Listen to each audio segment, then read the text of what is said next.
AG ನ್ಯೂಸ್ಗೆ ಸ್ವಾಗತ. ಕಿತ್ತೂರಿನ ಶಾಸಕರು ಆದ ಬಾಬಾ ಸಾಹೇಬ್ ಪಾಟೀಲ್ ಅವರು ಸದನದಲ್ಲಿ ಇಂದು ಕಿತ್ತೂರಿಗೆ ವಿವಿಧ ಕಚೇರಿಗಳನ್ನು ಶೀಘ್ರದಲ್ಲೇ ಮಂಜೂರಾತಿ ಮಾಡುವಂತೆ ಗ್ರಾಮೀಣಾಭಿವೃದ್ಧಿ ಹಾಗೂ ಪಂಚಾಯತ್ ರಾಜ್ ಇಲಾಖೆ ಸಚಿವ ಪ್ರಿಯಾಂಕ ಖರ್ಗೆ ಅವರಲ್ಲಿ ವಿನಂತಿ ಮಾಡಿಕೊಂಡಿದ್ದಾರೆ. ತಾಲೂಕಿನಲ್ಲಿ ವಿವಿಧ ಕಚೇರಿಗಳು ಅತ್ಯವಶ್ಯಕವಾಗಿದ್ದು ಆದಷ್ಟು ಬೇಗ ಅವುಗಳನ್ನು ಮಂಜೂರು ಮಾಡಬೇಕು ಅಂತ ಧ್ವನಿ ಎತ್ತಿದ್ದಾರೆ.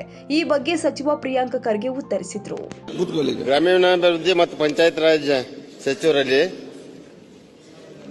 ಉತ್ತರವನ್ನು ಒದಗಿಸಲಾಗಿದೆ. ಅಧ್ಯಕ್ಷರೇ, ಮಾನ್ಯ ಅಧ್ಯಕ್ಷರೇ, ಚೆನ್ನಮ್ಮನ ಕಿತ್ತೂರು ಸುಮಾರು 2012ರಲ್ಲಿ ತಾಲೂಕು ಘೋಷಣೆ ಆಯಿತು.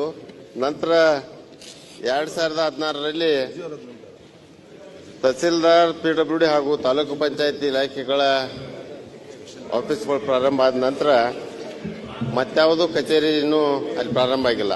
ಈ ಬೇಸಿಗೆ ಇರೋದ್ರಿಂದ RWS ಹಾಗೂ ತಮ್ಮ ಇಲಾಖೆಗೆ ಬರುವಂತ ಕಚೇರಿಗಳು ಅತಿ ಶೀಘ್ರದಲ್ಲಿ ಪ್ರಾರಂಭ ಆಗಬೇಕಾಗಿದ್ದವು. ಆದಷ್ಟು ಬೇಗನೆ ಪ್ರಾರಂಭ ಮಾಡಬೇಕಂತ ಸರ್ಕಾರಕ್ಕೆ ತಮ್ಮಲ್ಲೇ ವಿನಂತಿ ಪೂರ್ವಕ ಒತ್ತಾಯಿಸುತ್ತೇನೆ.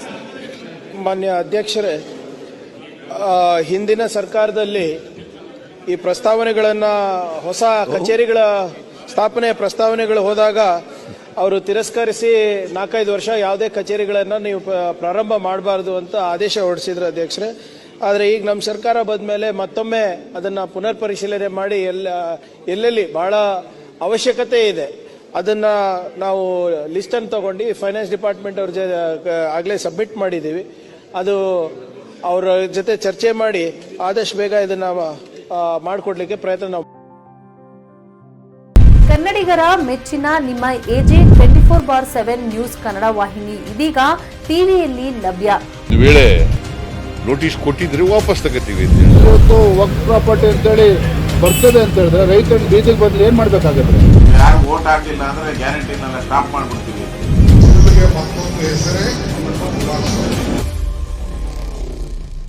ಕರ್ನಾಟಕ ಮತ್ತು ದೇಶ ವಿದೇಶ 360 ಡಿಗ್ರಿ ಸುದ್ದಿ ಹಾಗೂ ಉತ್ತರ ಕರ್ನಾಟಕ, ಬೆಳಗಾವಿ, ಬಾಗಲಕೋಟೆ, ಧಾರವಾಡ, ಹಾವೇರಿ, ಗದಗ, ಬಿಜಾಪುರ ಜಿಲ್ಲೆಯ ಕ್ಷಣ ಕ್ಷಣದ ವಿವರವನ್ನ ಪಡೆಯುವುದಕ್ಕೆ ಎಜೆ 24/7 ನ್ಯೂಸ್ ಕನ್ನಡ ವಾಹಿನಿಯನ್ನ ಲೈಕ್ ಮಾಡಿ, ವಿಡಿಯೋಗಳನ್ನು ಶೇರ್ ಮಾಡಿ, ಕಮೆಂಟ್ ಮಾಡುವ ಮೂಲಕ ನಮ್ಮ ವಾಹಿನಿಗೆ ಸಹಕಾರ ನೀಡಿ ಮತ್ತು ಚಾನೆಲ್ ಅನ್ನ ಸಬ್ಸ್ಕ್ರೈಬ್ ಮಾಡಿ.